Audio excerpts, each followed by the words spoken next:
Welcome back, everybody. It's the Decline and Fall show brought to you this week by Ben Wallace, who's a sponsor of our program today, who has kindly agreed to pay for our costs on this one so we could publicize his great deeds with regards to Ukraine. He is, after all, the savior of Kiev.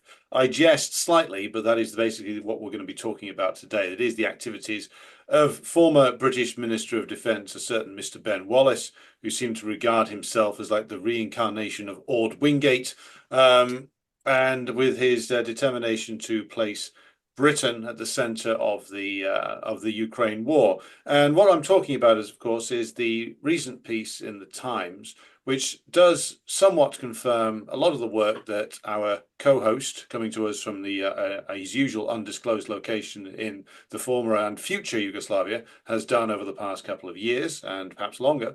So with these admissions now coming from the British establishment, it's time to take something of a victory lap, but also look at why this is being discussed now, what these revelations could mean, and also what are they leaving out. So over to our comrade and friend in once and future socialist Yugoslavia. It's Kit Clarenberg. Kit, welcome back to the program, sir. It's another fine day for being right.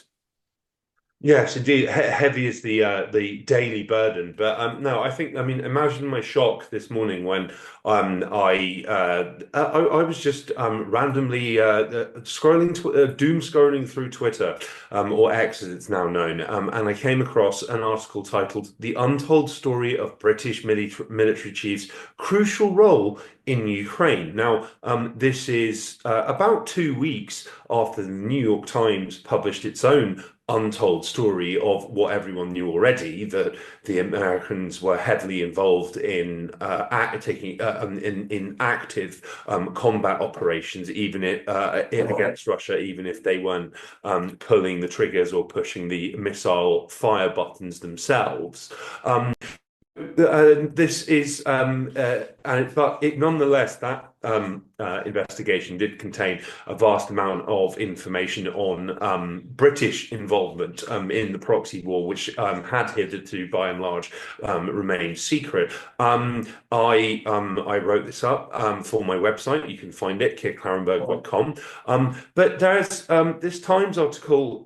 It seems to, and we'll get into this. It seems to be a bizarre combination of a limited hangout, a desperate arse covering exercise, and also documenting one of the greatest crises in the proxy war's history.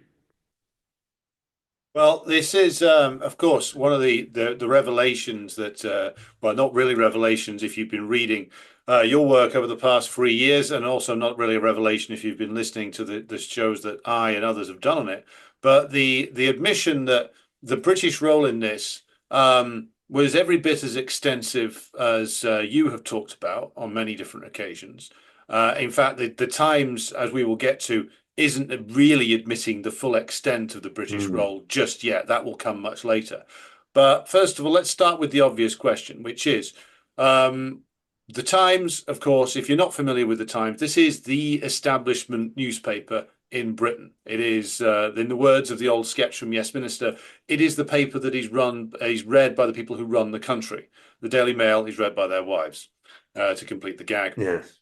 But the Times covering this means essentially that this is a story that has come straight from the heart of the Ministry of Defence itself, using former, as they say, Ministry of Defence officials to go on the record as much as possible, talking extensively about the role that Wallace, Radakin, and others played in the what they are now admitting is a proxy war. So why this story, why in the Times, and why now is the first and most pressing question. Kit, what are your thoughts on that? Yeah, well, I mean, number one, I said, like I mentioned, the that New York Times expose that was published on March 29th, and we went over it in some detail. Like I said, it hardly told us anything new about anyone who's been following our work, or the elements of the independent media, in particular the grey zone, didn't already wasn't already well aware of. But that largely seemed to be an attempt to offer a post-mortem on US involvement. I think that this was kind of signaling, well, this was the classic tale of, well, we had the best of intentions, we tried our hardest, and it's not our fault that our allies are useless. All of the blame for failure was placed on Ukraine. All of the supposed successes achieved by Ukraine during the first 3 years of the war were entirely down to the Americans. But yes, there are a number of references within that investigation to Britain's role, and I think that the things that really jumped out were the influence of Ben Wallace in terms of being able to, with a single phone call to Kiev, get a Ukrainian field commander who pissed off the US by not pushing further in the 2022 counteroffensive, getting him fired, just like that. But another aspect of this, very interesting aspect, was the fact that it was the British who were pushing for the Ukrainians to conduct their 2023 counteroffensive, which was a complete and utter calamity, in which Ukraine sacrificed as many as 100,000 people to regain 0.25% of the territory lost to Russia during the proxy war's initial phases. Now, this doesn't reflect on Britain very well, because the counteroffensive, on top of being a disaster, it was widely predicted by people who actually knew what they were talking about that it was going to be a disaster, because Russia had laid extensive fortifications and defenses like Dragon's Teeth and lots of landmines in the areas that Ukraine was openly marketing it was going to target in the lead up to this. So getting anywhere near the front line, let alone entering direct combat with the Russians, was something that they weren't going to be able to do very easily. And there were people who were predicting it was going to be a disaster. You wouldn't have got that from the mainstream media, of course, but it was the British who were pushing the Ukrainians to go ahead regardless. That was quite a significant, indeed damning revelation. This secret history of the British role in Ukraine, it adds a lot of color. How much of it is true, how much of it is spin, how much of it is just they've just dreamt up in their boys' own fantasy heads isn't clear. But it does admit quite to an extensive British involvement in the planning for the counteroffensive, in its execution, in overseeing it to the extent that one of the fronts in the counteroffensive was named after Ben Wallace directly. I think that it's an attempt to try and varnish and put as positive spin as possible on the counteroffensive, even though the contents at times are themselves pretty damning, with the Ukrainians saying we're not ready to do this, and the British telling them, no, you are. Don't worry about it. It's fine. Just go ahead. The Russians aren't very strong. You can do this, because at that stage, Ukraine had a bigger military than Britain's, primed for its counteroffensive in terms of tanks, vehicles, material, and fighters. So there's that aspect to it. But I think that the really chilling aspect from my perspective, and yes, we can get into this in more detail in due course, is that in closing, the investigation notes that the Ukraine Defense Contact Group, which was set up, it was set up at the very start of the war for Ukraine's Western puppet masters to coordinate directly in Brussels. This occurred last Friday, their most recent summit, and Pete Hegseth, the US Defense Secretary, is was due to dial in what from the US rather than travel to Europe and attend in person. And the closing of this piece states his physical absence was seen as another sign the US is taking a step back as Europe prepares to go in deeper. So the foundations are still being laid somehow for greater European, greater British involvement in this, despite the fact that we've not really had any tangible development in that regard whatsoever, quite the reverse, in fact. So I don't know. It seems to be pointing to Britain carrying this on, or taking the lead in carrying this on behalf of Europe, while the US withdraws. So there's that aspect to it, and this is despite a piece running to about 1,000+ words prior, which documents a total and utter disaster that Britain was apparently in charge of, directed, armed, trained, managed, encouraged. It's very, very odd. Well, we've said before on this program on multiple occasions that the overall aim of the British political and military establishment now is to keep the war going at all costs, and that is probably what is behind the talk, and it is mainly talk of deploying some kind of force. They to Of British and French troops to as a reassurance force, as they call it. And judging from the way that this is written, what they seem to want to do is to, as you say, essentially lay the groundwork for greater involvement, but greater, shall we say, greater direct management of the Ukraine side by the British in particular, if the Americans are taking their ball and going home, which again I think is completely delusional. One of the figures on this sort of rogues gallery that the Times has helpfully assembled for us is a guy who I'd not heard of before, General Sir Jim Hockenhull, who's this sort of smug-looking figure in the top right-hand corner of the screen. You can see there. Looks like the kind of chap who'd hang around a golf club, slipping roofies in women's drinks, but that's another story. The reason why I raise his presence here is that he's described in the article as like a classic sort of British military intelligence man, going all the way back to the late 80s, who's had this war on his mind for at least a decade, possibly more. So it seems to me that like this is a guy who's been coordinating this for at least a decade, who's probably in with some of the people that you've written about, who've done things like the Kerch Bridge bombing, the Mad Crinky operation, and various different things like that. And this points to like the British role, which is to not just do these sort of comic book disaster operations, but also to be intricately involved with planning how the war has been evolving, not just for the last 3 years, but for the last 10. So that points us towards direct British involvement in the war in the Donbas prior to this, going back a long way with some of these military intelligence guys planning out how the war was going to go. So and that isn't talked about in this piece, but it's clear that men like Hockenhull and others were intimately involved with the Donbass war and pushing it towards what ultimately did happen, which is a direct Russian intervention. Is that a fair summary, would you say? Absolutely, and I mean, I'm just really quickly on the subject of the people involved. It notes that Lieutenant General Charlie Stickland was a leading figure in the from Britain's side, very actively coordinating with the Ukrainians and helping direct their operations.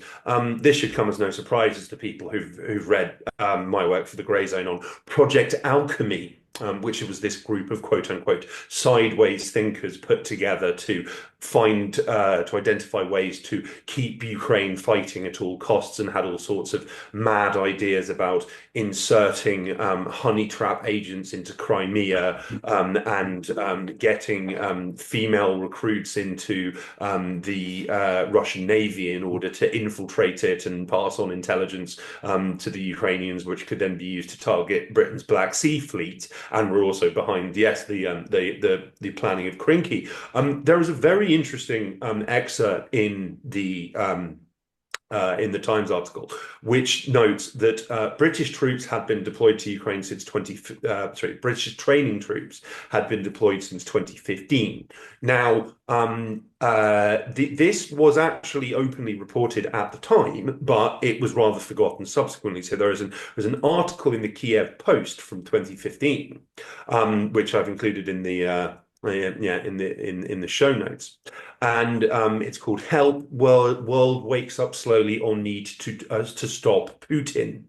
And it discusses how several countries are sending military personnel to Kiev in order to train their in order to train their army to take on Russia. This is while the Kiev was engaged in a brutal crackdown in the Donbas against the local civilian population, which they called a anti-terrorist operation, and was framed falsely in the media as a secret Russian invasion when it was nothing of the sort. Now, this article is very interesting because it states that one of the countries that is providing training to the Ukrainian military is Britain, and it quotes our dear friend Chris Donnelly, who states that generals would benefit from UK training.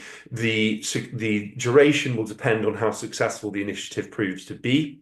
I think this is just the sort of help Ukraine needs right now. The British Army obviously brings considerable operational experience and a pretty good reputation. The long-term benefit from training can far outweigh gifting equipment where it enables equipment to be better employed to achieve tactical effect. Now, also quoted in this article is one individual called Audrius Butkevičius, who was a Lithuanian ultranationalist and was post the 1991 Lithuanian independence, quote unquote, was the wannabe country's first minister of defense, and he is quoted throughout the article as, again, similar kind of echoing Donnelly, saying that we should be giving them effective training in every conceivable regard to respond to Russia's incursion in Donbas and prepare for something even bigger.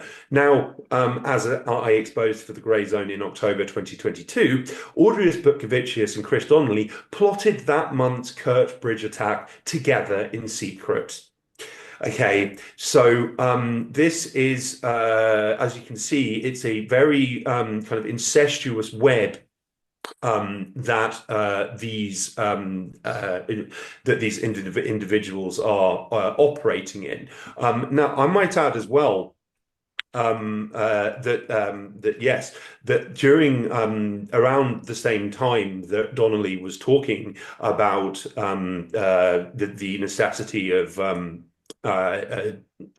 training Ukrainian forces. The Ukrainian armed forces were engaged in widespread human rights abuses throughout the Donbas and against, yes, the civilian population, and this frequently entailed kidnapping innocent civilians off the street, forcing them under pretty brutal torture. And there is a report submitted to the OSCE that I've included in the show notes on this, like forcing them to sign statements that they were working for Russia, or that they were secretly they supported the Donbas separatists, and then they were usually held in inhumane conditions, and then for extended periods before being traded for soldiers or others who'd been captured by the Donbas rebels. Now, this standardized tactic of the Ukrainian armed forces was actually confirmed in a June 2020 immigration court ruling in the UK that was brought by two Ukrainian draft dodgers, and it found that yes, that by definition, serving in the Ukrainian armed forces necessitated involvement in war crimes, committing war crimes, and yes, like kidnapping and torturing average members of the Donbas public for use as currency. So this is what they were being trained to do. they weren't being trained to, seriously take on the Russians. They weren't being prepped for this quote unquote civil war. It was, sheer domestic repression targeted at the significant proportion of the Ukraine's population who opposed the Maidan government. Well, I want to just dive in there for a second, Kit, because I think we need to Sure. just talk a little bit about the purpose of the war from 2014 to 2022. Now, the nominal purpose is to bring all of Ukraine under the rule of the Kiev regime. That's the nominal purpose. But then you have, on top of that, a very familiar pattern of religious, so-called ethnic sectarianism being pursued by the Kiev regime, which the activities of the Kiev regime's forces in the Donbas, i.e., kidnapping, torturing, murdering, shelling civilian areas, is all part of this. And essentially, the drive to create an apartheid state in Ukraine with multiple different categories of citizen, with an elite that's picked from like Western Ukraine or former Russian speakers who've renounced their past, which is what actually the most of the Kiev regime consists of. My question regarding this and the British involvement is like, I've always thought that the British involvement was also tied to the construction of this apartheid style state. And the British involvement in that is clear, and it serves a very specific purpose, which is to essentially then lure the Russians into a war, which the British were convinced would then be won via the sanctions war, principally, and psychological operations. So I put that case to you and ask you to respond that the British involvement was also specifically around planning and executing this fascistic apartheid-like state construction with the specific purpose in mind of provoking the Russian government into the war. Your thoughts on that? Yeah, absolutely. Yeah, I think that that was the explicit purpose. Now, I just again inserted into the show notes there is a an essay that openly appeared on the website of the Institute for Statecraft, which was run by Chris Donnelly. It's from July 2014, and it's written by Victor Madeira, who was a close academic associate of former MI6 chief Richard Dearlove, who has, of course, referred to me as a unpleasant little journalist, of which the unpleasant part may be true, the little part certainly isn't. But this essay, if you go down to the very end, it spells out like pretty yeah, pretty openly what the plan is. And he talks about how economic boycott, breach of diplomatic relations, as well as propaganda and counter-propaganda, pressure on neutrals would turn the present peculiar struggle into an armed conflict of the old-fashioned sort that Great Britain and the West could win. This is openly spelled out in the closing of this essay. It's a historical allusion, but it's very, very clear that this is what they were talking about, and they were. There are numerous references throughout this essay to Ukraine and Russia's quote unquote hybrid warfare there, which seems to have consisted of just recapturing Crimea without any resistance whatsoever, because people actually wanted to reunite with their mother country, and not very much else, much to the chagrin of the rebels who wanted throughout eastern Ukraine, who wanted outright Russian intervention, which didn't come until February 2022. So this was the wider objective. This was the purpose of building up Ukraine's forces, but also, just I think from a psychological perspective, the treatment of Donbas civilians and the kind of brutal brutal crackdowns on dissent against the Maidan regime, those events like Odessa that we've discussed. I think that they were quite plainly acts of psychological warfare that were intended to provoke the Russians into a response. And there was an enormous amount of domestic pressure on Putin from every sector of Russian society, pretty much, apart from the most self-hating of pro-Western liberals, for the Russia to do something in response to all this. And they didn't, and they dithered, and they waited because they thought that the Minsk agreements were going to be implemented in all their naivety.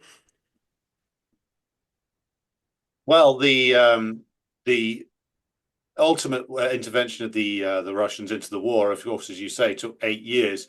My own interpretation of that is that the strange hybrid coalition nature of the Putin system, which just contains everybody from people who wish to see some version of the old Soviet system brought back to out and out pro-Western liberals, and with Putin at the center of it, moving by consensus, makes the pace of change in Russia glacially slow.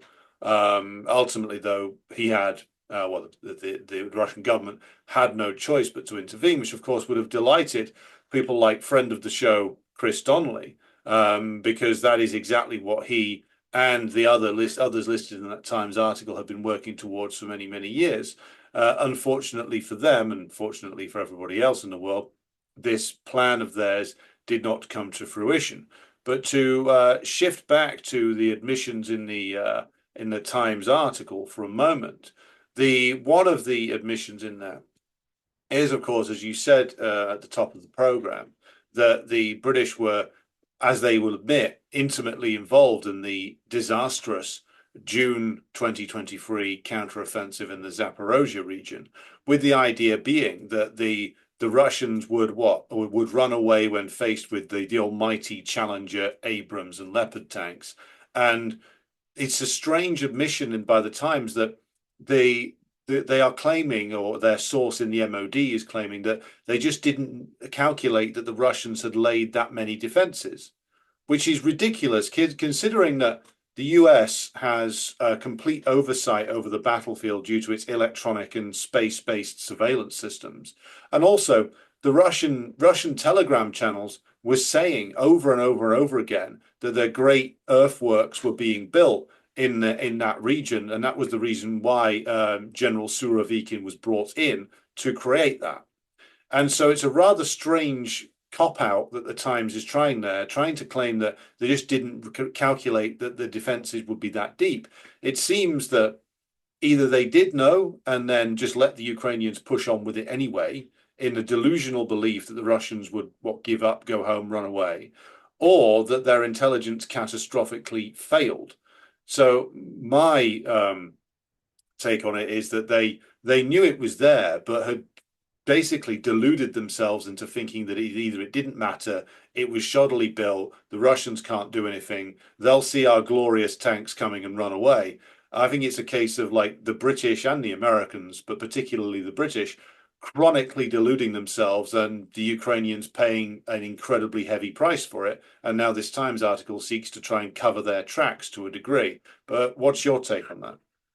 Yeah, well, I mean, I might add as well that there were elements of the Ukrainian ultra club online who were mocking the fact that the Russians were building all of these defenses at the time and saying that it was a sign of Russian weakness and a sign that they couldn't militarily match the Ukrainians on the battlefield. So, I mean, it was no secret that these extensive defenses had been built. I strongly suspect as well that, I mean, yes, as I mentioned, the Times article states that the Ukrainians said, well, we're not ready to do this, and then it is a UK military source told them, well, you just go and challenge them. You've got enough equipment, just go and do it. And then it's kind of mentioned almost out of the side of the article's mouth. The Russians seized the opportunity and dug in. And then it shifts into another section on the start of of the much vaunted and ultimately catastrophic counteroffensive. It repeats the notion that Zelensky deviated from the West's plans for the counteroffensive, and that's one of the reasons it went so badly. That he sought a strategy of wreaking havoc in the north and pushing as hard as possible into the southeast instead of punching through in the south and severing the land bridge between Russia and occupied Crimea, which I mean was the most heavily defended portion of the map at that point, because Russia was not going to allow the Ukrainians to seize that without a major fight. So I mean, yeah, the entire the entire thrust of the article is very, very strange, where it seems to, on the one hand, concede that there were all of these failures, and that maybe, just maybe, the British, by token of their heavy investment in this and intimate involvement in this, might be responsible, but also it was still the Ukrainians' fault overall. I mean, it's like the kind of like the narcissist prayer. It's no big deal, and if it was, it wasn't our fault, and if it was our fault, you deserved it. Very, very, very, very odd. But yes, the overall thrust of this is that for all of the failure and all of the enormous losses and whatnot, Britain was an indispensable player in this, because they kept the Ukrainians and the Americans. They maintained positive relations and acted as a kind of mediator and go between the two sides. We know that there was a joint operations room in a US base in Germany. So, I mean, quite why Britain would need to play that role beyond, as the New York Times reported, getting people fired if they fouled up from the West perspective, it isn't really clear. But yes, overall, it's another message to resound, like loudly and clearly from this, was that the Americans provided all of the equipment and that they provided the bulk of the financial aid, but Britain was ultimately, like, the brains behind this, with the implication that the big lumbering US were just a bit too stupid to know what to really do, and also particularly were too reticent to really go all in on this, as the British have wanted from day one. I mean, I've reported on leaked emails in which our dear friend Donnelly is talking to senior British military officials, saying that Biden's position and his fear of nuclear war and World War III is so unwise as to beg a belief, which gives you some idea of what these people, these insane British military and intelligence apparatchiks, are willing to risk in service of their fantasy of an all-out hot war with Russia that the West is going to win. We're already arguably in that position, and have been, with Ukraine serving as a purely as a proxy for Western weapons, Western intelligence, Western targeting, and Western training and direction. It is, to all intents and purposes, a direct conflict, except the Ukrainians pressed the button or pulled the trigger. Die in vast numbers, which is, of Mm. course, the way in which this is going.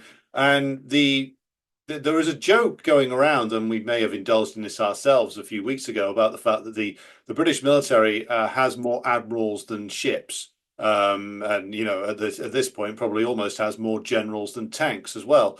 But whilst that is funny to joke about, it does point towards, like, the way that the British ruling class and the British political and military elite view war these days, which is, it is an exercise in outsourcing and management consultancy, essentially. Because what this article describes is essentially that the British hierarchy, the British military hierarchy, act as external consultants who exercise control via local hires, in this case Ukrainian, but who remain that both intimately involved, but just far enough away as to not risk too many British casualties. I'm sure there are a number of reported car accidents in the Eastern European region of NATO can be that many British Special Forces men have mysteriously died in, that will be found out to have been, shall we say, a cover for something else. But the outsourcing and the management via, so essentially British military consultancy services, does point back towards another thing that we've talked about before, which is that the way in which that the British imperialists choose to wage their wars now, which is minimal exposure of British citizens to actual casualties, large reliance upon special forces, and essentially subordinating a country like Ukraine to do like a World War One style fight with modern technology, of course, and suffer World War One level casualties, whilst the British essentially do light touch management in the manner of like a bunch of McKinsey consultants, which is the way that in which this war has been run. And that is, I would say, I mean, I'm not trying to turn this into some sort of like obscene victory lap, though perhaps we should.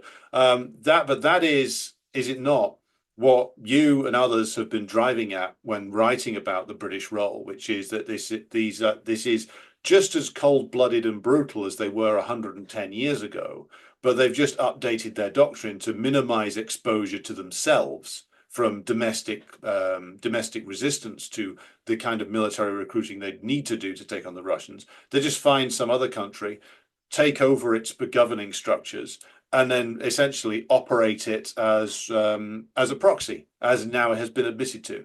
And this is the British way of war now, and it's good of them to admit it finally. Well, yeah, precisely. And I think that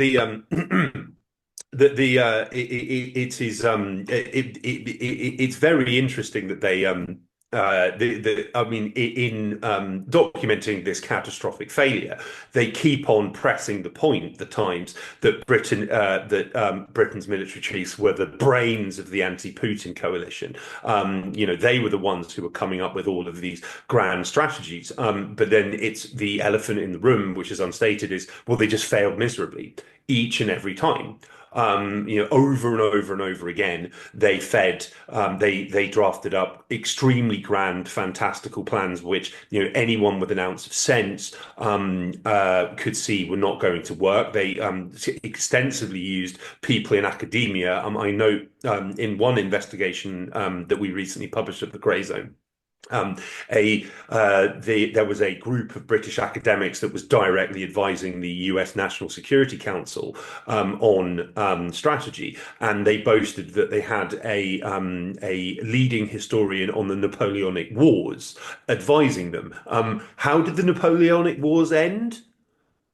Um, like If memory serves, it was a disastrous failure in 1812 in Russia, followed by the Russians marching all the way to Paris.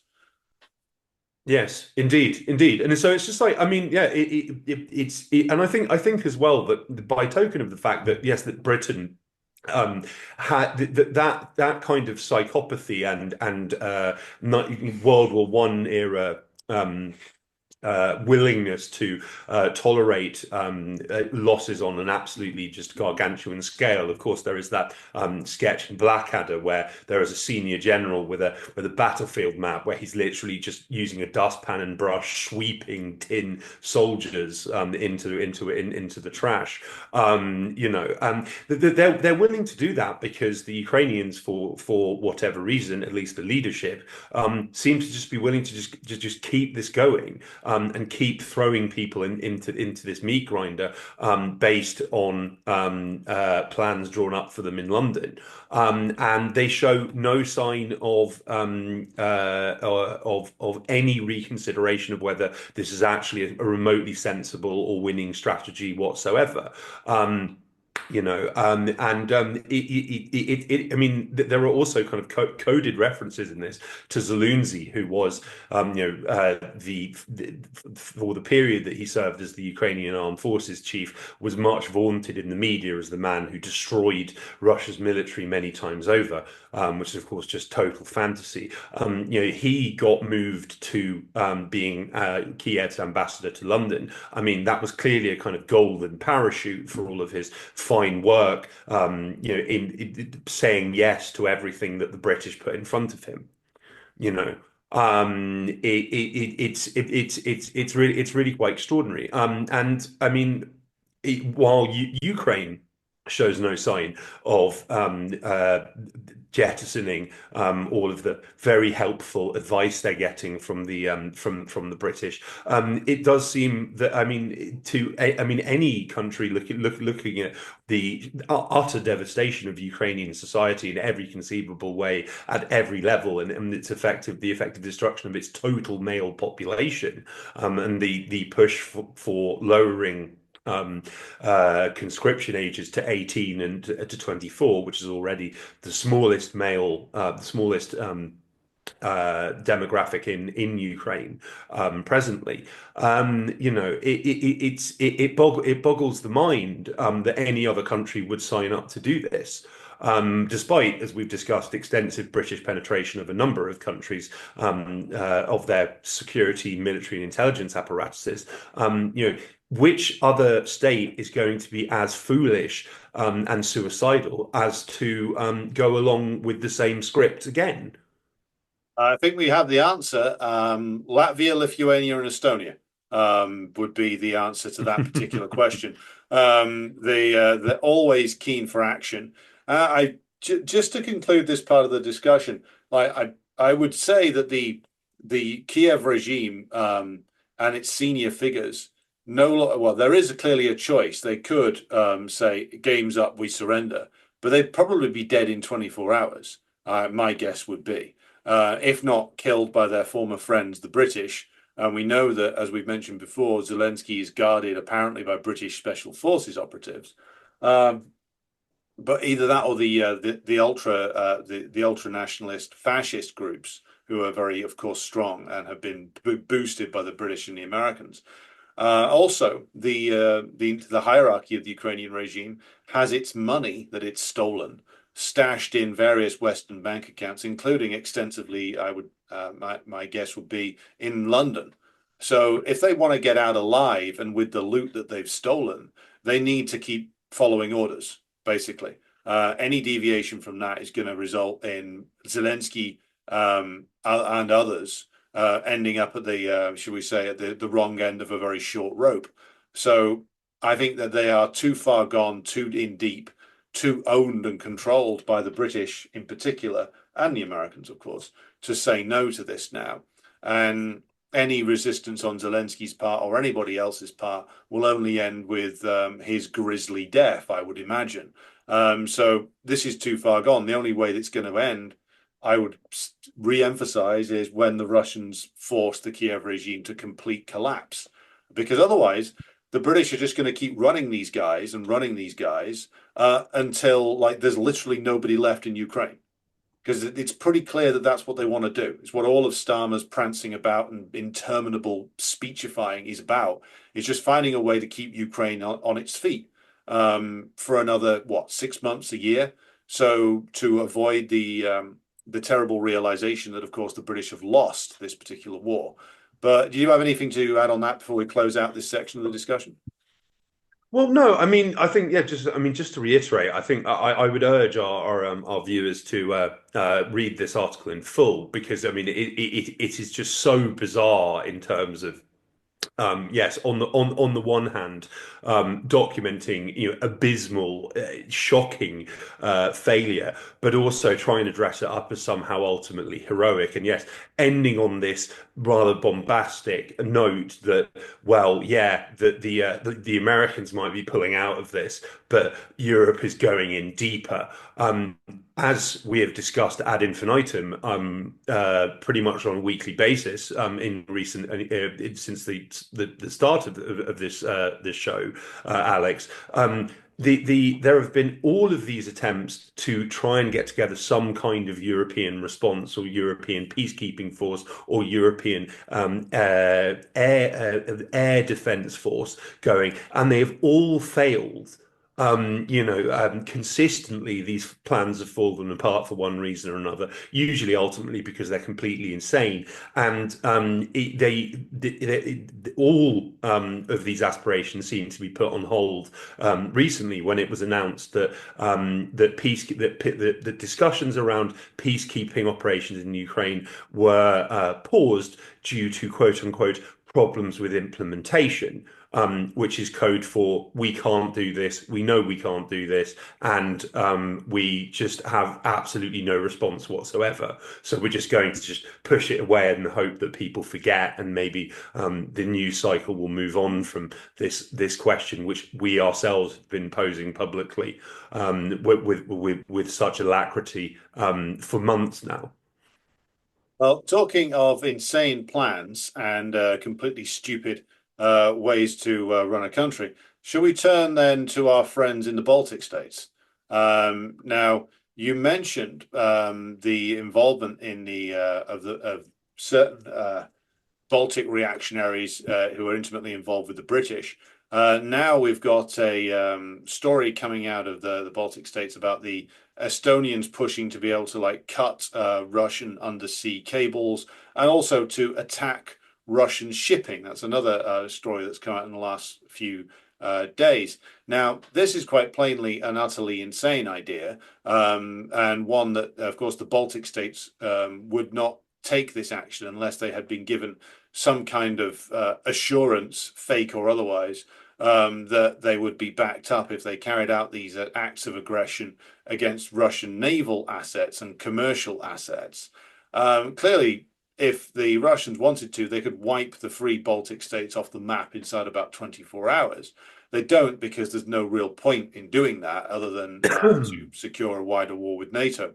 But this does bring up a point about, well, what is the purpose and role of the Baltic states in NATO, and like who is actually in charge of them? Because it would seem that the you've got there in Latvia, Lithuania, Estonia, a group of compradors, many of whom have extensive links to Britain and the United States, who are essentially regional managers and look more than willing to sacrifice what's left of those countries in order to provoke a war with the Russians. But what's your analysis of this story and also the wider issue with regard to the purpose and role of the Baltic states in the NATO operation and the Anglo-American sort of military organization phase, which is there to provoke Russia in various different ways? Well, I mean, I think Thomas Farsi, the wonderful independent journalist who we are hoping to get on the show at some point, he had a great line on this in response to the news that the Estonia was going to sink quote unquote suspicious vessels that did not obey their orders. In other words, calling for a strike potential against Russia with the prospect that this could turn into, yes, World War III at any point. He said, Estonia, a country of four people that nobody has ever met, holding the entire world to ransom, which was quite funny.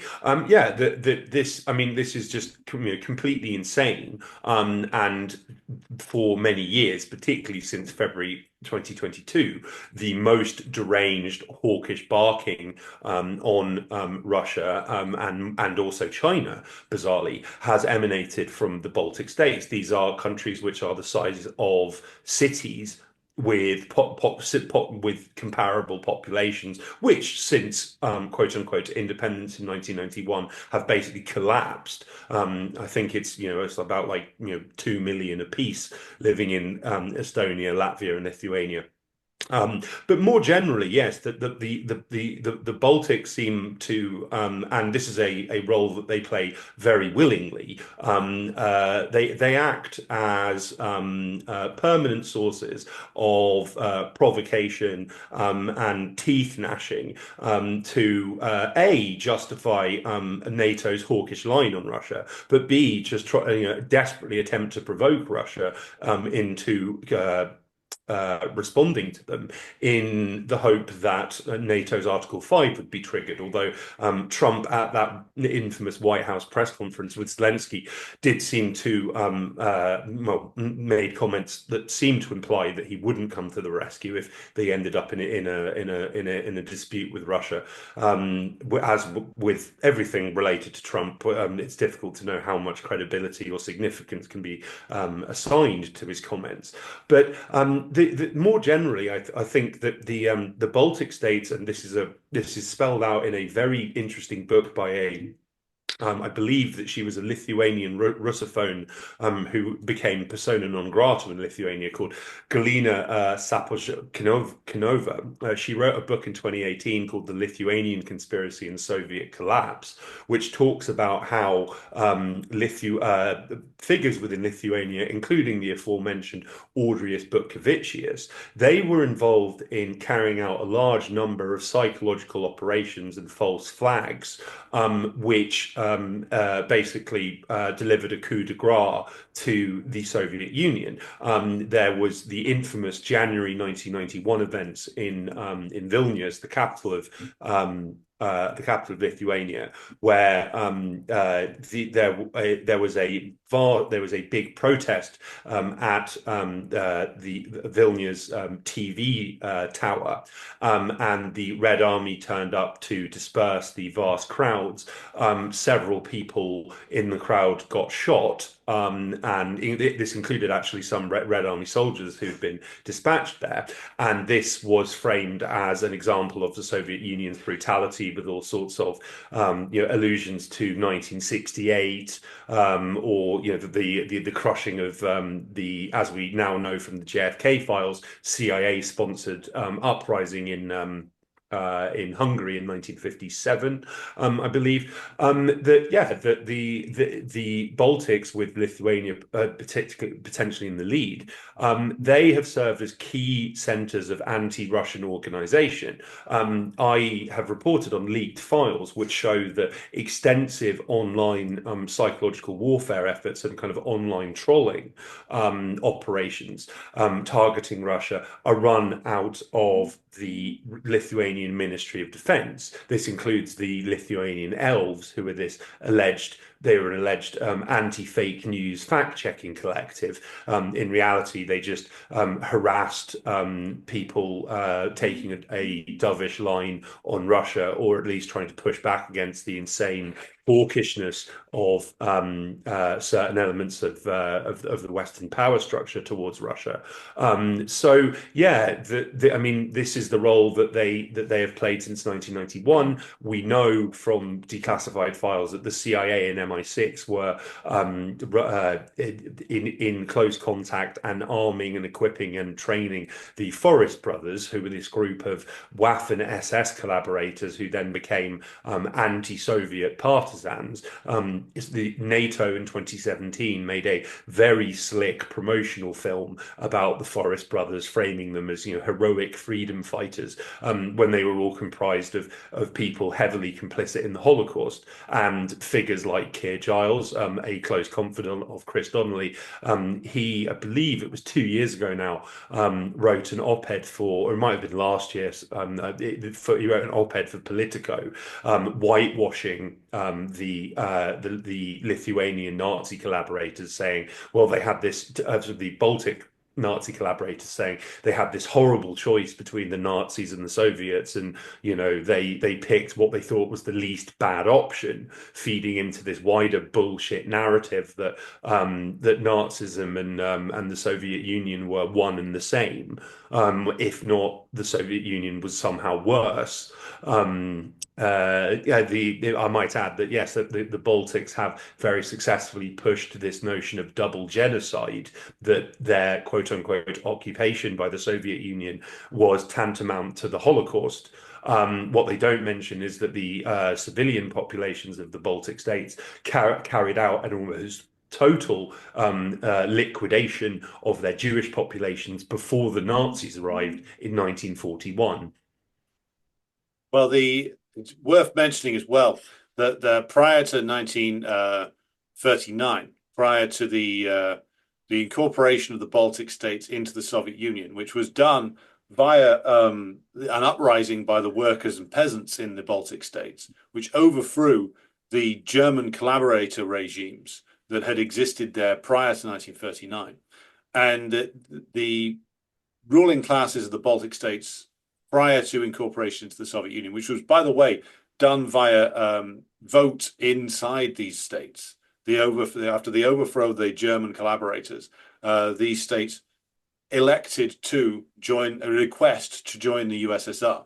So what you've got in the form of the Baltic reactionaries are these bitter, deranged individuals who, a lot of whom spent, other than Kaya Kallas, of course, who is a bit of a different scenario, but a lot of them came from exile in the United States, where they and their family members had been since like 1945, maybe later, and had been descended from the Nazi collaborators. But it also must be mentioned that an awful lot of Baltic workers and peasants died in the Red Army trying to liberate these countries.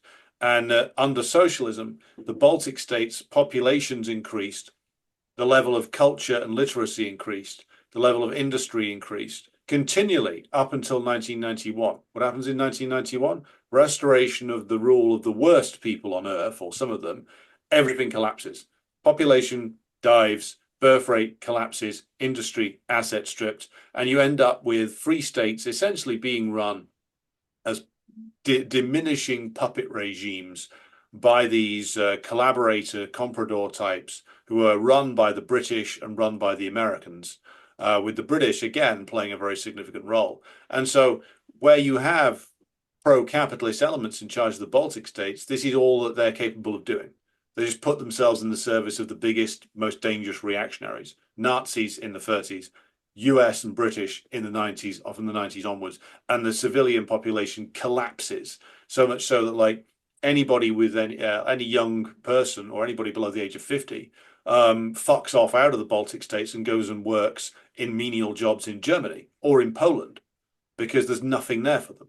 So the so-called independence of these countries has reduced them to a ruin. And that's, again, something that the Baltic reactionaries don't want to talk about. And it's also, the Soviet period is a funny kind of genocide when the population increases year on year. Yet it collapses when capitalism is restored. I've never heard of that. That's the least successful genocide other than the Uyghur genocide. And the other point I wanted to emphasize was the fact that the Hungary and the crushing of the Hungarian pro-fascist rising in 1956, the crushing of the Prague Spring, which, by the way, was a coup staged by Dubček and Ota Sik, which was designed to essentially restore capitalism in what was then Czechoslovakia.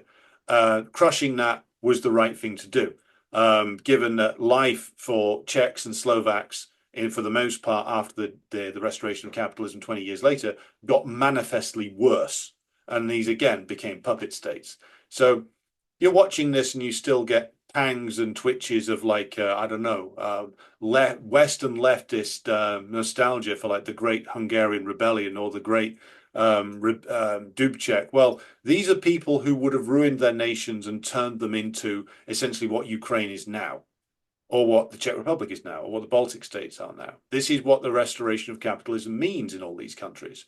And it shouldn't be this sort of this like false equivalence between communism and Nazism cannot be accepted and must be thrown out, because it is the results are in with regard to which system actually benefits a nation, and it ain't capitalism and fascism. That's for sure. Unless you're some bourgeois type with a bolt hole in the United States or Britain and a Swiss bank account. Yeah, and I might add as well that on the subject of infrastructure in the Baltic states, which I have visited. Again, these are tiny countries. They are not connected by rail. Like no new transport infrastructure has been built. No new bridges have been built. They can't. They lack the technological resources to and knowledge to know how to repair Soviet-built bridges. And what's more. I saw that recently that the Baltic states had taken to have started chiseling off the hammer and sickle from manhole covers, rather than produce their own because they can't. They don't have the industrial base or the knowledge to do that. So they're just, literally erasing history through brute force. It's quite remarkable. Just more generally as well, I would say that yes, that while they are yapping chihuahuas of the highest order, as this story demonstrates, like this doesn't mean that they're not dangerous. And then you have all sorts of calls emanating from deranged ultranationalists in the Baltics to cut off the electricity supply to Kaliningrad, which is this kind of Russian enclave on bordering the Baltic Sea between Poland and Lithuania. I mean, that would be taken as an act of war by the Russians, but they openly talk about it and seem to think that this would be a grand idea that would, stick one in the eye of Putin. Yeah, God help us all. Well, I mean, if they did that then and the Russians attacked them, then the men who made the decision to do it will be on the first planes out of Vilnius and Tallinn Mm. back to Britain or back to the United States. And it will be the Latvian, Lithuanian, Estonian populations who will be left to deal with the consequences, as is always the case. Now, talking of delusions, should we move to the US campaign over Yemen as our next story?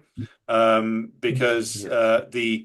the delusions aren't just specifically European. The delusions also exist in the United States, and of course, Britain is intimately involved in this as well. And this refers to the tremendously expensive and very ineffectual way in which the US has been bombing Yemen nominally to stop the Ansar Allah shutting down the Red Sea to shipping that's going to Israel. I should emphasize that Ansar Allah are not stopping all shipping going through the Red Sea.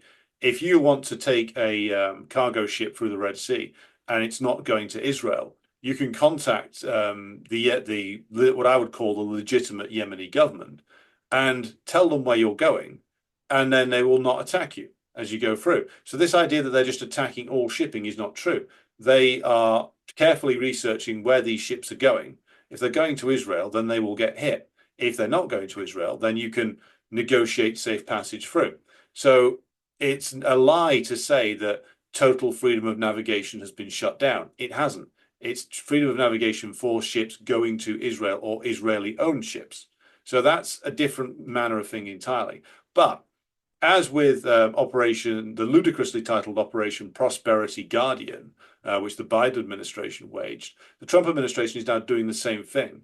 And even Pentagon bigwigs in the form of US naval officers are admitting that they're using tremendously expensive munitions with no success. Like they haven't managed to do anything. And yet, and in the manner of all insane people, they persist in trying. But Kit, what's your analysis of this particular story, particularly with regard to the sheer ineffectiveness of the US air campaign? Well, yeah, I mean, I think we've discussed this before, but I think I actually, again, shameless plug, wrote an article for my website called "The Delusion of U.S. Air Power." Now, the U.S. The empire's preponderant reliance on air power to assert itself overseas. It dates back about 30 years, and for during that time, the amount of money spent on the Air Force has grown exponentially, and it for decades has been the portion of the US military that gets the most money, closely followed by the Navy, which operates in direct tandem with the Air Force mostly. So it was the notion of air power is based on the willing self-delusion of the March to June 1999 bombing of the former Yugoslavia, where NATO carpet bombed the country for 78 straight days. They destroyed an enormous amount of civilian infrastructure. They killed untold numbers of people, including many children. They disrupted the daily lives of millions. They destroyed chemical plants. They destroyed factories, leaving hundreds of thousands of people jobless.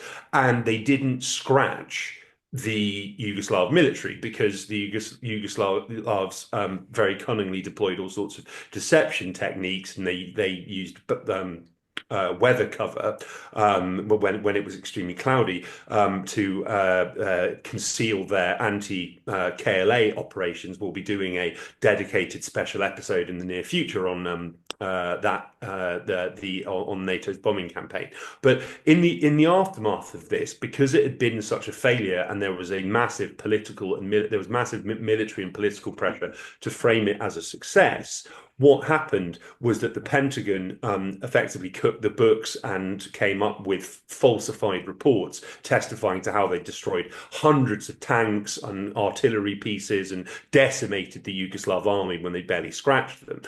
Ever since, the US has just almost by reflex used airstrikes in military operations, and they have usually pretty much invariably failed to achieve anything. So the Yemen catastrophe is just the latest chapter in this sordid saga. But yes, I think that this New York Times report is particularly interesting, because it acknowledges that the cost of flattening civilian infrastructure and killing lots of civilians while leaving Ansarallah completely unscathed is hundreds of millions.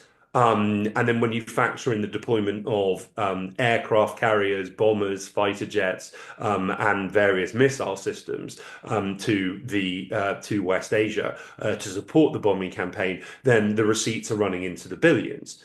And it's not achieving anything. This is actually this was a problem identified in a Politico article in late 2023.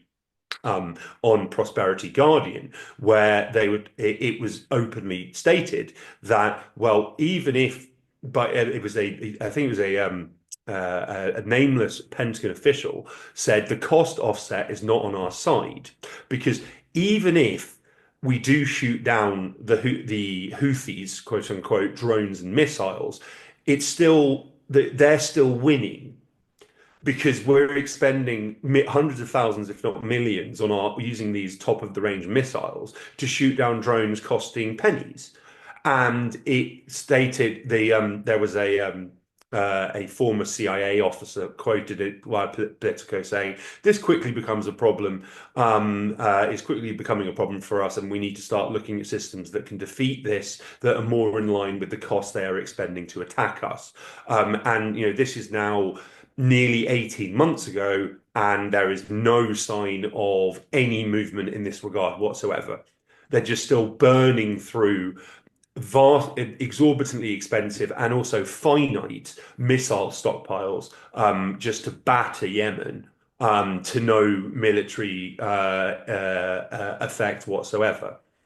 Well, haven't you heard? The US actually won without firing a shot. According to Yes. this article in Business Insider by Jake Epstein, no relation, I'm sure, which it claims US destroyers in the Red Sea conflict defeated enemy weapons without firing a shot, changing the way warships fight. This seems to me, and as you made this observation to me when putting together the notes for this episode, that essentially this seems like a giant piece of cope from the US Navy, given that they were unable to reopen the Red Sea. They were unable to reopen it now. And they're now admitting that their ways of trying to counteract the Yemenis are hugely ineffective. There's now talk about getting the Saudis to launch some kind of land invasion, which of course they tried to do a decade ago and were resoundingly beaten. The Saudis Mhm. famously don't like getting their hands dirty in ground wars, so they tend to purchase soldiers from normally sub-Saharan African nations, particularly Sudan, to do all the dirty work for them. And the Yemenis absolutely destroyed them in the ground conflict. So this seems to me, as you have said, to be like an absolute piece of cope. The US essentially getting ready to pack up its toys and declare we've won, whilst of course not having achieved anything at all, still not being able to reopen access to Israel via sea routes, still in a deep hole with regard to what on earth are they going to do about Israel's viability as a state, and don't have any answers. They don't. I mean, this is a recurring theme, which is that US and by extension British power is stuck in these intractable problems. Can't resolve the Yemen crisis. Can't resolve the Israel crisis, which of course was what started this. Can't resolve the crisis in Ukraine. Can't counteract China. So instead go for what I would call the victories of self-identification. We've won because we said we did, and we won due to missiles, due to systems of weaponry that are so advanced no one can possibly understand them. By the way, we're now spending $1 trillion, having promised Mm. we'd cut it. So, what do you reckon to this? Is this Olympic class cope from the US Navy? Yeah, I mean, reading this piece came to my attention. Just yeah, I mean, it was published back in February, and I do wonder whether it was laying the foundations for a renewed wave of aggression against Ansar Allah, or was, as you suggested, an attempt to rehabilitate the failure of Operation Prosperity Guardian, which even the mainstream media admitted amounted to a defeat of the US Navy by Ansar Allah. This was reported in the Telegraph of all places. But yeah, I mean, there is a distinct odor that emanates of total bullshit. Reading through this Business Insider piece, which is based on documents only Business Insider have seen, which state that the U.S. Navy used non-kinetic capabilities. They are not defined or described, but they're just vaguely referred to as non-kinetic engagement methods that were not dependent on munitions or even physical destruction to defeat Yemen's drones. This is in stark contrast to in July 2024. When Operation Prosperity Guardian had effectively ended, with the USS Eisenhower pulling away at flank speed with its tail between its legs. There was an article in Associated Press that was spoke to returning US pilots who were saying that the entire experience was deeply traumatizing because they're not used to getting shot at. And it's not something that they usually think about when conducting military operations, the idea that that there could be retaliatory fire. They were extremely lucky in certain instances to be able to, they had like a split second chance in many instances of being hit. And the Pentagon was considering instituting a mass therapy policy for people for the psychologically ravaged pilots and sailors who are used to just one-sided gang batterings of countries and adversaries that can't fight back. So yeah, if this was an attempt to rehabilitate Operation Prosperity Guardian, it has been righteously undone by the Trump administration's renewed hostilities against Yemen. And yet, I think the fact that the New York Times, it doesn't publish things for no reason. It is clear that people within the power structure think that Trump is wasting an enormous amount of time and yes, finite resources and a lot of money, although the US can just print more, of course, on a a military campaign that cannot succeed. It's stated in the New York Times piece. It is not clear why the Trump administration thinks it can succeed where the Biden administration didn't, which could be a kind of nudge, nudge, stop this right now.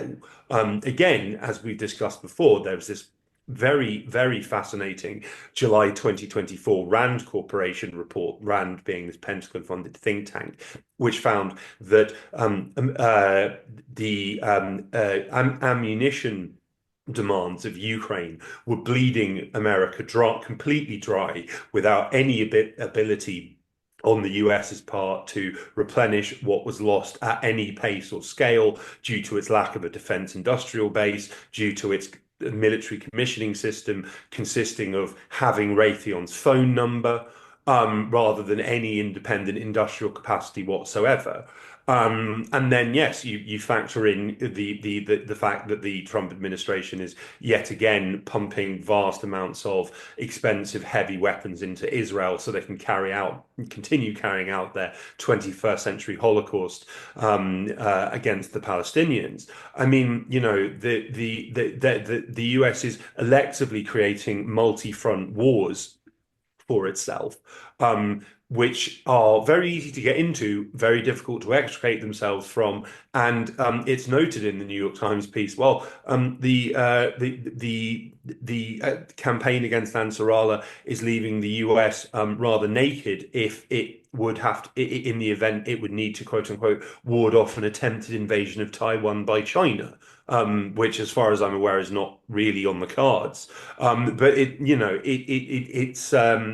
is a very interesting book about the end of the British Empire called Covenants Without Swords, which is about how during by the 1930s, the British were engaged in all sorts of foreign entanglements around the world that they didn't have the wealth or the muscle to maintain, and they drove themselves into the ground in the process. I think that we are very much in that kind of phase of the US empire right now. Well, it would certainly seem so, and that would explain the wild bellicosity of the U.S. administration, which is essentially covering things up. So you see on the screen now Trump's absurd tweet or truth, whatever the fuck it is that he's running these days, that these Houthis won't sink our ships again. But I wasn't aware that any US naval vessels had been sunk by Ansar Allah. So either that's Trump just talking shit, or there has been more damage done to US naval assets in the Red Sea than the White House and the Pentagon have cared to admit. I don't know the truth of that, but all it seems to me that's been done in this particular video is a bunch of Yemenis possibly out for some kind of social gathering being blown up by US ordnance, and it achieves nothing other than mass slaughter.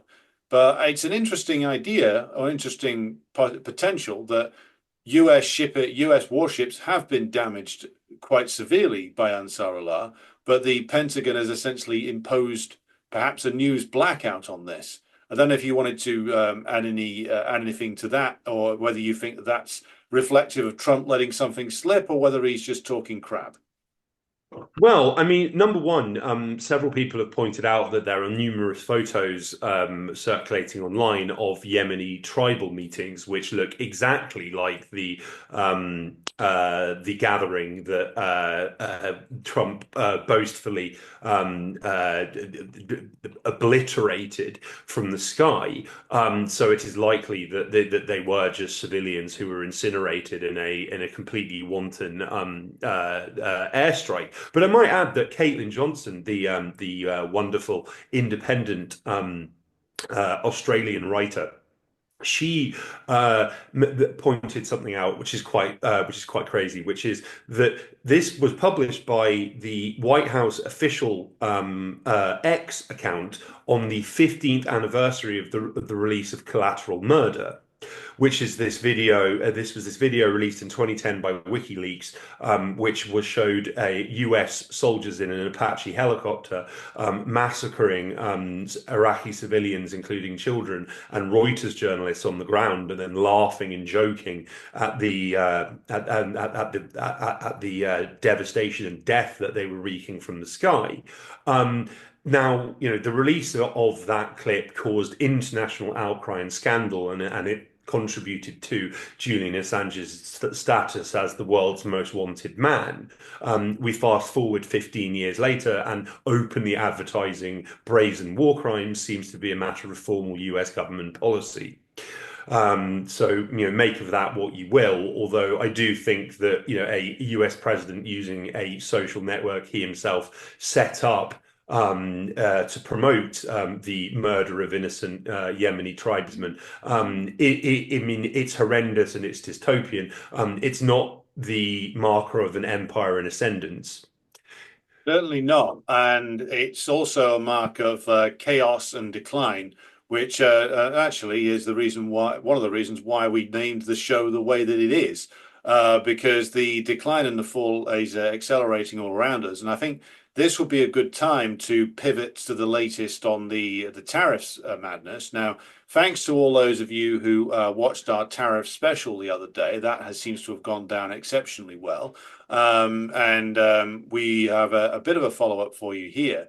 And I wanted to just start by sharing this, which is from Steve Myron, who's I think he's the chair of the Council of Economic Advisors to Trump. And he published some remarks, I think it's to the Hudson Institute, on the White House website about the purposes behind the tariffs. So he calls it burden sharing, and this points to like the wild delusions of the group that is around Trump. Because I want to just read this out, then get your reaction to it, which is that. So Myron gives this speech where he talks about the reasons for the tariffs. So he calls it burden sharing. So essentially, the tariffs are imposed, and what are the reasons? What is Myron's interpretation as to why the US is doing it? First, he says, other countries can accept tariffs on their exports to the United States without retaliation, providing revenue to the US Treasury to finance public goods provision. Critically, retaliation will exacerbate rather than improve the distribution of burdens and make it even more difficult for the US to finance global public goods. We'll come back to the definition of what global public goods might be. Second, they can stop their unfair and harmful trading practices by opening their markets and buying more from America. See, when analyzing Trump administration statements, it's actually often advisable to read them in the voice of Eric Cartman, especially the bits where they're complaining about how unfair everything is. Third, they Respect can my authority. Yes, exactly. Respect my tariffs. Third, they can boost defense spending and procurement from the US, buying more US made goods and taking the strain off our service members and creating jobs here. Fourth, they can invest in and install factories in America. They won't face tariffs if they make their stuff in this country. Fifth, they could simply write checks to the Treasury that help us finance global public goods.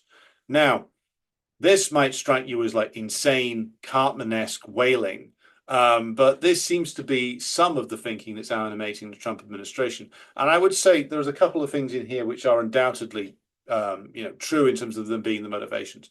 One is using the tariffs to try and scalp the industries from so-called US allies, but that's not Trump's invention. Biden was doing this as well with regard to, asset stripping places like Germany and trying to force them to move production to the United States. That's been official US government policy for quite some time. The other point I would make is that they are basically saying, well, you should buy more weapons off us. So essentially try and boost the US military industrial complex. And also to force countries to take more US goods, as Myron says openly there. So it's a transparent bid to essentially shake down countries, with the principal target being countries that have an extensive economic relation and trading relationships with the Chinese in particular. We've all seen the famous graph by now of leading trading partners of most countries in 2000 and 2024, with the US being the number one trading partner for many countries 25 years ago, and the Chinese having taken over almost everywhere now. And this, again, is an attempt to reassert US control over certain markets and also finance global public goods. What that means, from what Myron says elsewhere in this article, is that he is calling for countries which have US bases in them to pay for the privilege of having them there. Now, they've done this before. They did this to the West Germans in the early 70s, where the Nixon administration basically said, well, now you've got to pay for our occupation of your country. And the West German says, ja, mein Herr, how much? Kit, I wanted to get your take on this rather honest admission of what the tariffs were there to achieve. And we'll get to the disaster that followed shortly afterwards. Yeah, sure. So, I mean, it's like there is something very mafia-esque about about all of this. It's like it's like, well, you can use the US dollar and you should be thankful you're using the US dollar, but you've got to be making payments which they already are by token of using the US dollar as the world reserve currency. And I think as well that Arnold Bertrand, who we've quoted before as this a Sinophile who seems to have his head very firmly screwed on in terms of geopolitics. He did a write-up on this bizarre address by Miran, where he blamed. Arnaud noted that Miran blamed China for the 2008 financial crash when in reality, the China bailed out the US by buying, due to US pleading, US Treasury bonds at the height of the crisis. Right. So the idea that China was in any way attributable to, a financial crisis caused by the US abolishing all manner of absolutely vital regulations and causing a massive housing and debt bubble, which exploded quite spectacularly, and what amounted to effectively a conspiracy in which every major financial institution in the US and elsewhere, and every major ratings agency was heavily complicit. And I think a grand total of one person in France went to jail as a result of this, mass criminal conspiracy. Yeah, I think that they are very, very, very clearly setting out here that the US basically they expect the to maintain the what to call, I believe, called the exorbitant privilege of the US dollar. And they want countries to be grateful for the US serving as the world's reserve currency provider, but they want the rest of the world to pay for any downsides that come with that. Right, which are many, and funnily enough, it's one of the reasons that China does not want to supplant the dollar, the US as the world's currency provider, because there are a lot of, on top of the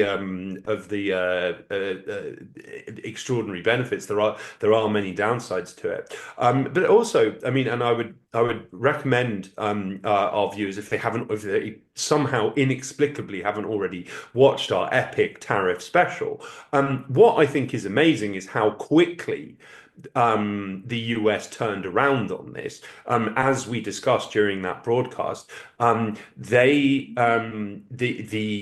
tariff policy was based, it seems, on a fundamental misunderstanding of economics and economic history, despite the fact the US Treasury Secretary is allegedly an economic historian. And they didn't realize that this would have negative implications for the US, and they didn't realize that other countries might respond to it. And there was even talk by some European officials about trying to counter the US tariff war by partnering with China. which is, an astonishing turnaround from the kind of rhetoric we've been hearing from Brussels and Berlin and Paris and other European capitals on China for many years now.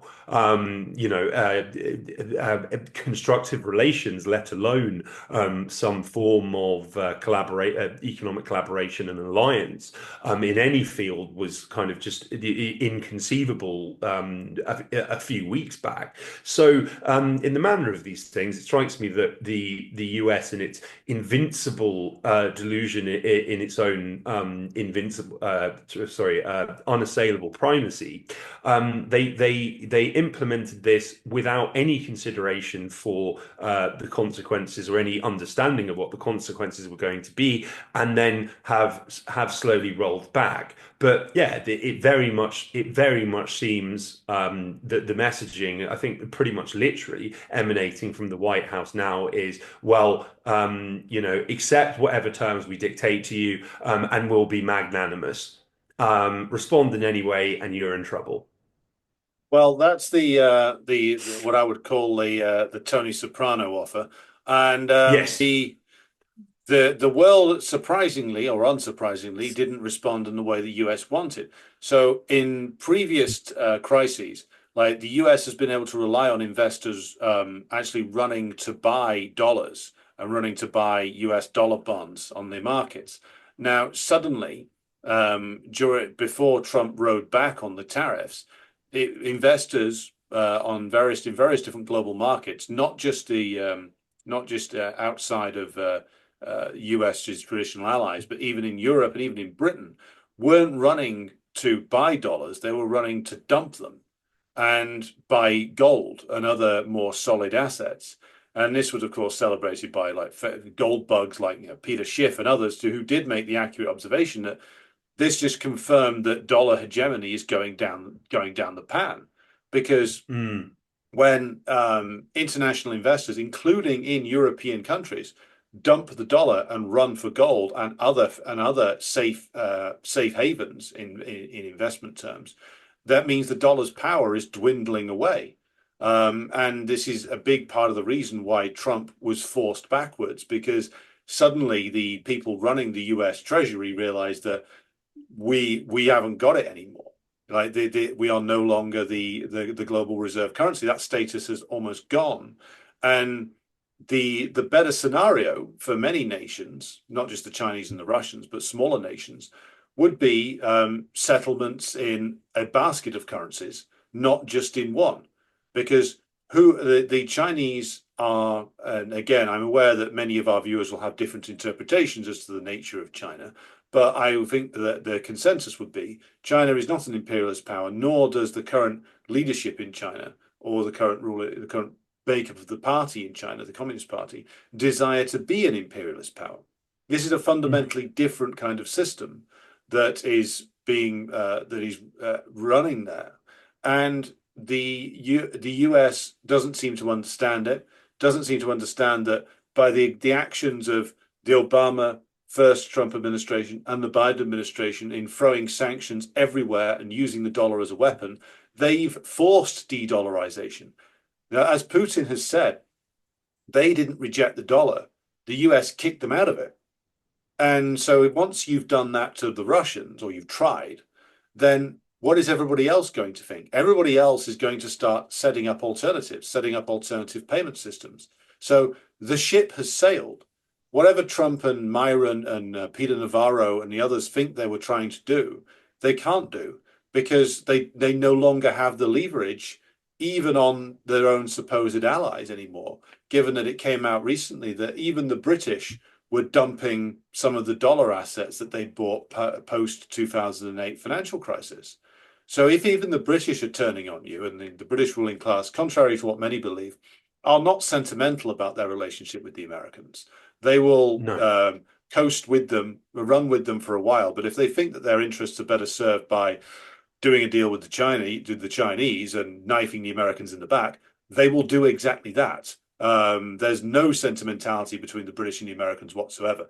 The only people who get sentimental about the so-called special relationship are people like Niall Ferguson and other sort of pet intellectuals of the ruling class who get all misty-eyed about Churchill and Roosevelt, etc. The actual ruling class in Britain are cold-blooded bastards who would sink a knife into the back of Trump in a heartbeat if they thought it was in their interest to do so.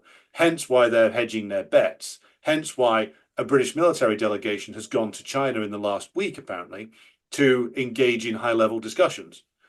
Quite why that is interesting, but I don't know yet. But it's an interesting piece of, shall we say, mood music in the background, given that Trump is escalating the rhetoric all the time, given that Starmer, even though he's screaming in a bellicose fashion at the Chinese, on the other hand, seems to be reaching out and making some approach.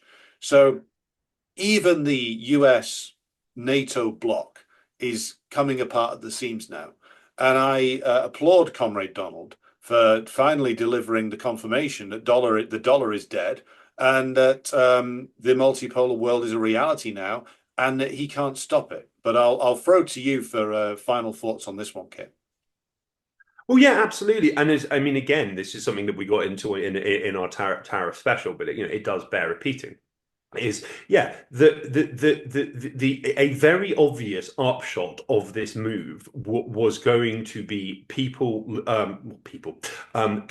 countries and governments looking towards alternative economic partners, and with China being a pretty reliable, safe bet in that regard.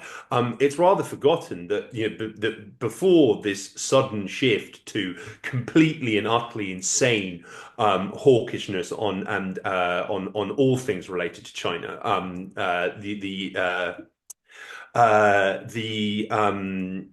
Cameron government was very, very keen on soliciting as much Chinese investment as possible, and rolling out the red carpet for Xi, and joined the Chinese Development Bank, which led to a chorus of from people like Niall Ferguson for daring to make a move that to make a move towards Beijing like that. But yeah, it's because the writing is very clearly on the wall that the US is not is far from the only game in town, economically, let alone ideologically at this at this stage. It is a power in decline, which it's all out of honey and only has vinegar to offer, and will use like threats and coercion against even its most servile and obsequious satraps and vassals, if it deems it necessary. And I might add, I might add as well that what I find really interesting is in the US, the fallout from the kind of tariff fiasco, the sole focus on from the opposition within the US, or critical views in the US, are focusing on whether particular lawmakers or particular members of the Trump administration won from making bets as a result of sinking stock markets, that like as we had on screen when we last spoke. It shaved a large amount of value off most major stock markets. That's the only concern in the US. Whether individual members of the US political class personally profited, rather than like a wider discussion about how the entire strategy was meant to achieve that effect for the entire US ruling class and its global imperial system. You know, Better like to well, just to sorry. say, better to focus on the sins of individuals rather than look at the actual structure. And like this is like the so-called political opposition in the system, in the bourgeois system in the United States, is of course the Democrats, who are going to run on the idea that Trump isn't competent enough, he's just too corrupt, he's owned by Putin, etc. They're just going to do the same thing they did 10 years ago all over again to similar results. So this is, and again, this is why we were prescient in naming the show Decline and Fall. This is what it looks like. This is what it looks like. Mm. The Imperial court, obsessed with personal rivalries, obsessed with personal enrichment, with a completely outdated and completely outmoded view of what the empire is, no understanding of what the empire's rivals actually are in practice, in reality, only some sort of stereotype that was sold to them by the aforementioned Niall Ferguson or the even more vile Douglas Murray, Oh, and other sort of Anglo-Scottish fraudsters who make their living peddling like myths in the United States or on the Joe Rogan show. Now this is what it looks like. This is the slow motion collapse, and appropriately enough, we're now on the second of the Mad Emperors. Did yeah. you have the final thought, Kit? Yeah, well, I mean, I japed on Twitter, and it got a bit of it got quite a bit of pickup. Was that Apple is going to have to launch the iMortgage so people can afford iPhones at this rate, because again, the level of ignorance and delusion within the Imperial brain trust and within US halls of corridors of power. I mean, the idea that China, which is so heavily enmeshed in the US economy, or vice versa, that the much vaunted decoupling policy of the Biden administration, Biden's advisors, or whoever was actually running the show, concluded, well, we literally can't do this. It's impossible. Like there is, we're into this, we're into this late stage empire kind of mindset, where the hubris runs so deeply that there is just zero understanding that actions actually have consequences. Because for decades, well, I mean centuries, but I mean in terms of the American empire, like Western imperialism has acted with total impunity and without having to have any consideration whatsoever for the consequences of its actions, even if in some cases that did its imperialism backfired somehow on its domestic populations. I mean, this threatened to tank the entire US economy, and in turn great swaths of Europe's economy as well, and international stock markets, and cause like a global recession. They didn't think about this.